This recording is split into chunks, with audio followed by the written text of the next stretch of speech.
नमस्कार, स्वागत आहे तुमचे माझ्या यूट्यूब चॅनलवर। आज मी बनवली आहे झटपट तयार होणारी पुदिन्याची चटणी।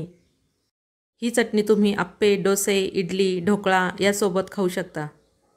ही चटणी बनविण्यासाठी येथे मी अर्धी वाटी भाजलेले शेंगदाणे, अर्धी वाटी फुटाण्याच्या डाळ्या, अर्धी वाटी कोथिंबीर, अर्धी वाटी पुदिना, 5 ते 6 लसणाच्या पाकळ्या, 2 हिरव्या मिरच्या व 1 इंच आलं, त्याचबरोबर फोडणीसाठी जिरे, मोहरी व लाल सुक्या मिरच्या व कढीपत्ता घेतलेला आहे। सर्वप्रथम मिक्सरच्या भांड्यामध्ये शेंगदाणे, डाळ्या, तसेच हिरव्या मिरच्या, आलं, लसूण, कोथिंबीर, पुदिना, त्याचबरोबर चटणीला चांगला स्वाद येण्यासाठी येथे मी 1 कढीपत्त्याचे पूर्ण पान त्यात टाकले आहे। यात आता आपल्या चवीनुसार मीठ व साखर घालून घ्यायची आहे।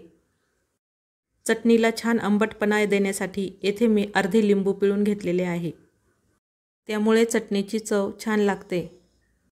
आता हे सर्व मिश्रण मी पाणी घालून मिक्सरला बारीक वाटून घेणार आहे। तुम्ही पाहू शकता या पद्धतीने आपल्याला मिक्सरला बारीक वाटायचे आहे। फोडणीसाठी येथे मी तेल तापत ठेवलेले आहे, त्यात जिरे, मोहरी छान तडतडून द्यायचे। त्यात कढीपत्ता व लाल सुक्या मिरच्या घालून घ्यायच्या। थोडासा हिंग देखील यामध्ये घालायचा आहे।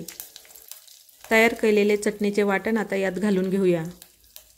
ओल्या नारळाचे खोबरे घरात उपलब्ध नसले तर ऐन वेळेस ही झटपट तयार होणारी चटणी तुम्ही करू शकता। मिक्सरच्या भांड्यात थोडे पाणी घालून यात मी टाकून घेणार आहे। चटणी तुम्ही तुमच्या आवडीनुसार घट्ट किंवा पातळ ठेवू शकता। फुटाण्याच्या डाळी वापरल्यामुळे ही चटणी घट्ट होते, त्यामुळे सुरुवातीलाच थोडेसे पाणी जास्त टाकायचे। 1 ते 2 मिनिटांसाठी ही चटणी आपल्याला शिजवून घ्यायची आहे। अतिशय चविष्ट आणि चटपटीत चटणी आपली तयार आहे। ही सोपी पद्धत वापरून तुम्ही देखील ही चटपटीत चटणी नक्की तयार करून बघा। रेसिपी आवडली असल्यास माझ्या चॅनलला लाईक, शेअर आणि सबस्क्राईब करायला विसरू नका। भेटूया नवीन रेसिपीसोबत, तोपर्यंत बाय बाय।